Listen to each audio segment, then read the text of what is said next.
Victoria Emerton, and welcome to Behind the Design, brought to you by Design in Mental Health, the leading in-person event connecting professionals from around the world who design, create, manage and deliver care in the built environment for mental health care.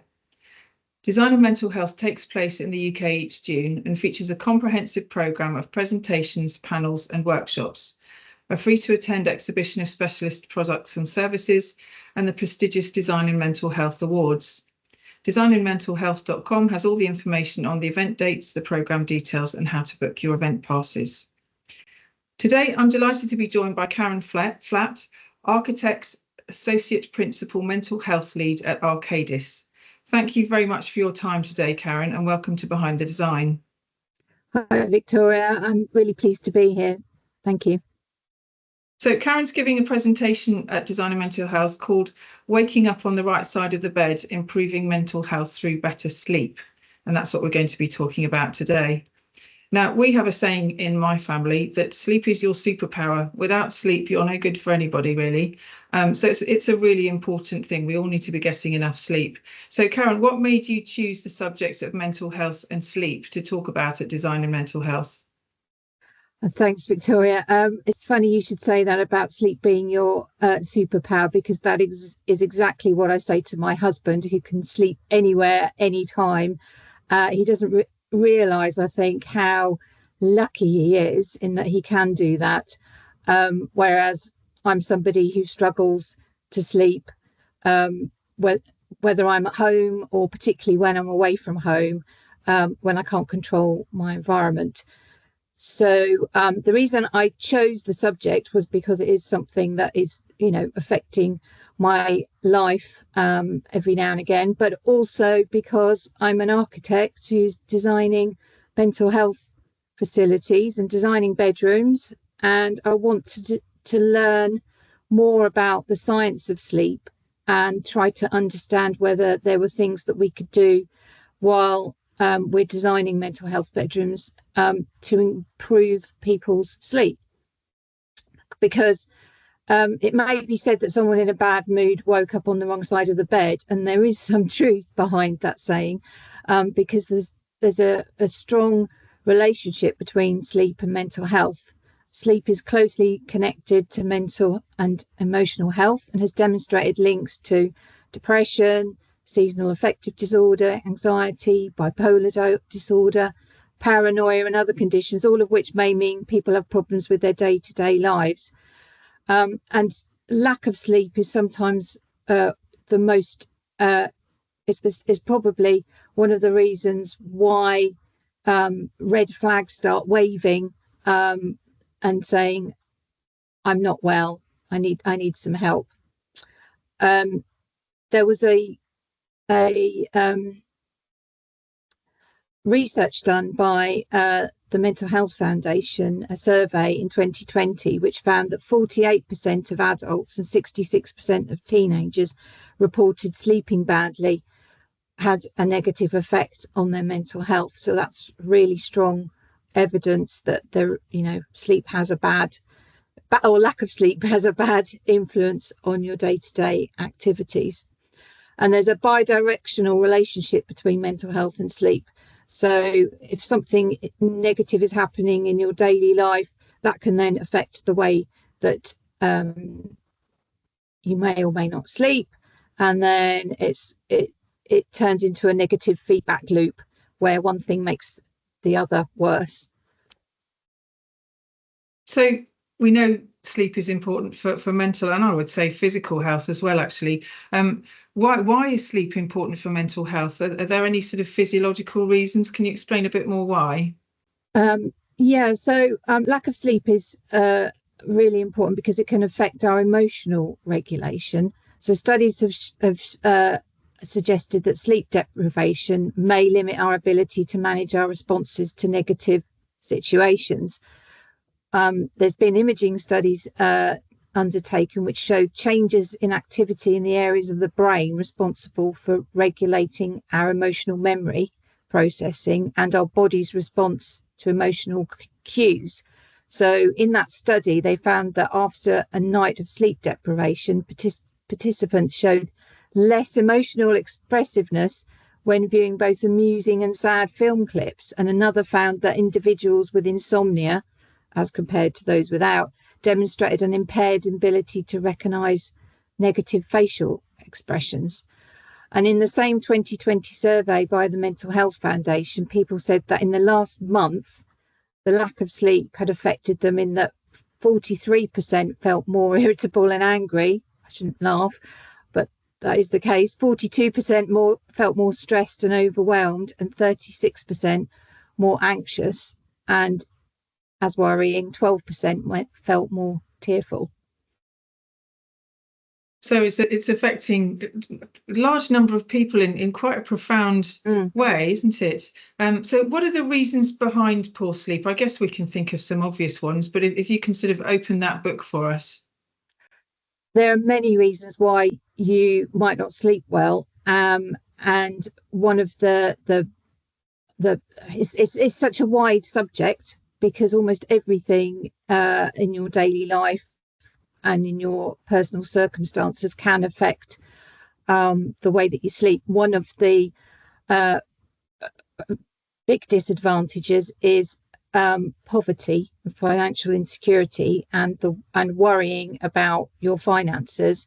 And in the same survey from 2020, a quarter of UK adults reported that worrying about money, including bills, had negatively affected their sleep in the last month. And if you're unemployed, that it's even worse. It's 27% reported experiencing suicidal thoughts and feelings due to a lack of sleep.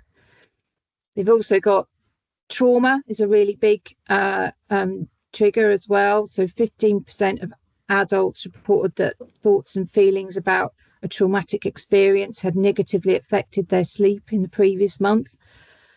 And then things like women report that, they sleep worse than men. So it's 52% of women have said that they sleep badly, compared to 44% of men. And then things like medication, 12% of UK adults reported that their medication negatively affected the way that they might sleep. And you mentioned physical health. 51% of people in the same survey said that sleep affects their physical health, and vice versa. And then you have all the other things as well on top of that. I won't go into all of the statistics, but the relationships. So depending on, it might be your partner, or it might be your children, can negatively affect how you sleep. Worrying about school or work. 37% of working adults reported that their work, for example, workload problems with colleagues and job insecurity, reduced the amount of control they felt they had over their sleep. And then you've got all of the environmental issues that might make it difficult to sleep. And those might mean that you've got a problem about where you live. So if you're living in a place that isn't safe and socially connected, and you're not able to trust your neighbours, that can really affect you. And that's an interesting subject, because it's Mental Health Awareness Week this week, and being part of the community is their focus for this year. And if you have a good relationship with your community, it can really improve your mental health, and thereby hopefully improve your sleep. And then if like me, you're affected by any type of noise or light, there's a lot of statistics around what impact those things have on your sleep. Noisy neighbours, traffic, intermittent noise, snoring, really big one, with some facts here. 16% on average of adults reported that their partner's snoring had negatively affected their sleep in the last month. And that breaks down as 10% of men and 21% of women. So there's a problem there. But also too much light pollution can really affect how you can sleep. And then things that we know about modern life, watching TV box sets before you go to sleep, and using social media on your phone or your computer can really affect how you can sleep. So a huge amount to think about there. Mm. And we know how amazing it is to wake up when you've had a really solid, rested night's sleep. You just feel brilliant, don't you? There's almost nothing better. So what can we do about it? What about when you're not in control of your environment? As you say, for example, when you're sleeping away from home, you might be away on business in a hotel, you might be in hospital in a healthcare setting. You don't have much or any control over your environment. What can we do about trying to get better sleep in those situations? Well, obviously, if you're at home, you have more control over your environment, so you can practice good sleep hygiene. So those are things like having a set bedtime, and maintaining a steady sleep schedule, finding ways to wind down, such as relaxation techniques, and having a standard routine before you go to bed. And then avoiding alcohol, tobacco, and caffeine in the evening are all things that probably everyone knows about. Trying, do those things. And then there's the environmental things that you can do in your room, such as dimming the lights, putting away your electronic devices, making sure your mattress and your pillow and your bedding are the optimum for getting good night's sleep, blocking out excess light and sound, and the temperature control as well, making sure your bedroom is quite cool. And all of those things, we can do relatively easily at home, and they might help us. But like you said, when you're away from home, how can we manage those things? Because particularly if you're in a hospital environment, you probably have little control over your dimming of lights. You maybe can't go outside and get natural light exposure during the day because maybe you have to stay in, whether you're in an acute hospital or a mental hospital. And you've got no choice over your mattress and your bedding. You can't block out the light. And you've got little control over your temperature. So it's really difficult in some instances to get that optimum sleep environment. So what we can do is, as designers, we can try and help create those environments. So if we could create room environments that where you can block out the light and the noise, that might go a little way towards helping people to sleep. But obviously we can't control how much alcohol, tobacco people might eat, or whether they've been outside, or those kind of things. So it's difficult. There's a lot you can do, I'm sure. So what do you think architects can do about the problem? There's only so much you can change or influence when you're designing a building. You've got rules and regulations that you need to adhere to. You can't change people's job or their income challenges. So what physical things can an architect do in their design of a space to help enhance sleep? Yeah, so that's what I wanted to talk about at the conference, and it's something that we've been doing some research into ourselves. And one of the exciting things that's happened in the last few months is that I have had the opportunity to sleep in a newly completed mental health building and experience what it's like for myself to sleep in a room where I don't have control over everything in the room. I couldn't control the lighting, the noise, the bed, the mattress, the pillows, all of those things I had no control over. So it was really, really valuable experience, and there's a lot of lessons learned from that, which I would like to share with people when I'm at the conference.